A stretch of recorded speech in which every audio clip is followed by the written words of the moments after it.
I am a permanent PM, you are only temporary PM. Godhra से सांसद पीलू मोदी ने एक बहस के दौरान तत्कालीन प्रधानमंत्री इंदिरा गांधी से ये बातें कह दी। यह सुन मैडम गांधी का मुखमंडल विस्मयादि बोध से भर गया। तब पीलू मोदी ने मैडम गांधी से कहा, मेरा नाम है पीलू मोदी और यह नाम मेरे साथ ताउम्र रहेगा और मेरे नाम का संक्षिप्त रूप होता है पीएम। यह सुन दोनों ठट्ठा मारकर हंस दिए। ना ना ना, आप गलत पकड़ रहे हैं। इलू इलू नहीं, इलू का मतलब आई लव यू नहीं, पीलू, प बोलो प। ऐसे ही विनोद प्रिय सांसद थे पीलू मोदी। एक बार प्रधानमंत्री मोरारजी देसाई ने उनसे कहा कि तुम सदन में शराब पीकर आते हो और यह अच्छी बात नहीं है। तो पीलू मोदी ने जवाब दिया, यह अच्छी बात है कि मैं सदन में शराब पीकर आता हूं, अपना पेशाब पीकर नहीं। गौरतलब है कि मोरारजी देसाई स्वमूत्र सेवन किया करते थे। स्वतंत्र पार्टी के संस्थापक सदस्यों में से एक पीलू मोदी ने चौथी और पांचवी लोकसभा में गुजरात के गोधरा का प्रतिनिधित्व किया।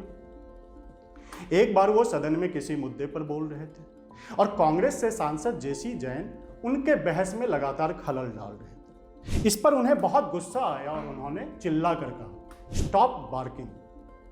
इस पर जेसी जैन खींच गए और उन्होंने अध्यक्ष महोदय से कहा कि पीलू मोदी मुझे कुत्ता कह रहे हैं और यह एक असंसदीय भाषा है। इस पर सदन की अध्यक्षता कर रहे हिदायतुल्लाह साहब ने आदेश दिया कि पीलू मोदी के वक्तव्य को सदन में रिकॉर्ड ना किया जाए। इस पर पीलू मोदी कहाँ चुप रहने वाले थे।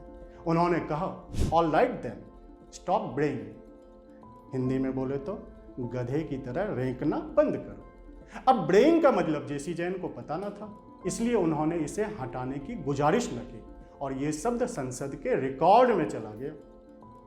70-80 के दशक में भारतीय राजनीति लगातार बदल रही थी। ऐसे में मोदी जी ने अपनी पार्टी का विलय चौधरी चरण सिंह की पार्टी लोकदल में कर दिया। उन्होंने चौधरी साहब से कहा, हमें गांव में सार्वजनिक शौचालय की व्यवस्था करना चाहिए। इस पर चरण सिंह मुस्कुराए और बोले, पीलू ये क्या कह रहे हो। इस पर पीलू मोदी ने जवाब दिया, चौधरी साहब आप तो गांव से ताल्लुक रखते हैं, किंतु एक बात आपने नोट नहीं की, पब्लिक टॉयलेट के अभाव में ग्रामीण महिलाओं के शारीरिक बनावट में जो बदलाव हो रहा है, आगे चलकर यह उनके लिए बेहद खतरनाक हो सकता है। चौधरी चरण सिंह ने जब मोदी की ये बातें सुनी तो उन्हें अंदाजा हुआ कि ये इंसान वाक्पटुता के साथ साथ गंभीरता का सुघड़ समावेश है। नियति देखिए, पीलू मोदी के ऐसा सोचने के 40 वर्षों के बाद भारत ओडीएफ यानी खुले में शौच से मुक्त हो गया। मुंहफट पीलू मोदी बहुत निर्भीक थे। एक बार उन्होंने प्रधानमंत्री चरण सिंह से कह दिया, उनके मुंह पर ही, कि आपके लिए हिंदुस्तान तो झांसी तक ही सीमित है, उसके आगे का तो आपको कुछ पता ही नहीं।